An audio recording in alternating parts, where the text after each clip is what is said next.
محکمہ social welfare کے زیر اہتمام سکردو میں سفید چھڑی کے عالمی دن کی مناسبت سے تقریب منعقد ہوئی، جس میں بڑی تعداد میں خصوصی افراد نے شرکت کی۔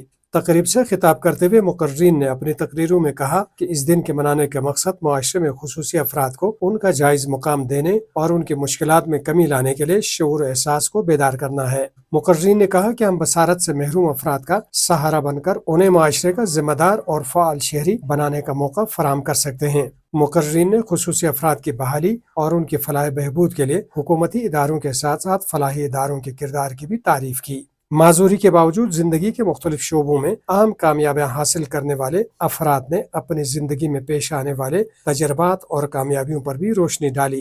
تقریب کے اختتام پر اس دن کی مناسبت سے آگاہی واک کا بھی اہتمام کیا گیا۔ واک کے شرکاء ہاتھوں میں بینرز اور پلے کارڈ اٹھائے ہوئے تھے جن پر خصوصی افراد کے حقوق سے متعلق نعرے درج تھے۔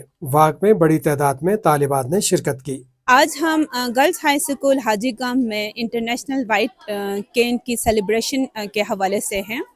آپ سب جانتے ہیں کہ یہ دن 1964 میں US کانگریس کی کوششوں سے شروع ہوئی۔ اس دن کو منانے کا جو بنیادی مقصد ہیں وہ یہ ہیں کہ ایک معاشرہ ان افراد کے بارے میں سوچیں جو دیکھنے کی قوت سے محروم ہیں۔ یہاں پہ ہم نے ایک اوور آل ایک اویئرنیس ہم نے دی بچیوں کو، میس اویئرنیس ہم نے دینے کی کوشش کی کہ زیادہ سے زیادہ جو ہماری بچیاں ہیں وہ اویئرڈ ہو جائیں کہ پرسنز ود ڈس ایبلٹیز کے کیا رائٹس ہیں۔ تو ہم نے یہاں پر ڈفرینٹ ڈسیبلٹی آرگنائزیشنز ہماری جو اوور آل بلتستان ریجن میں کام کر رہی ہیں ان کے ہم نے ہیڈ آف ڈپارٹمنٹس کو اور ڈفرینٹ جو ہمارے کمیونٹی سروسز کر رہے ہیں ان کو یہاں پہ انوائٹ کیا تاکہ وہ بچوں کو اپنی سکسیس سٹوری خود سنائیں۔ اس نوعیت کی تقریبات سے خصوصی افراد کو درپیش مشکلات میں کمی لانے اور مسائل کے حل کے لیے پیش رفت میں مدد ملے گی۔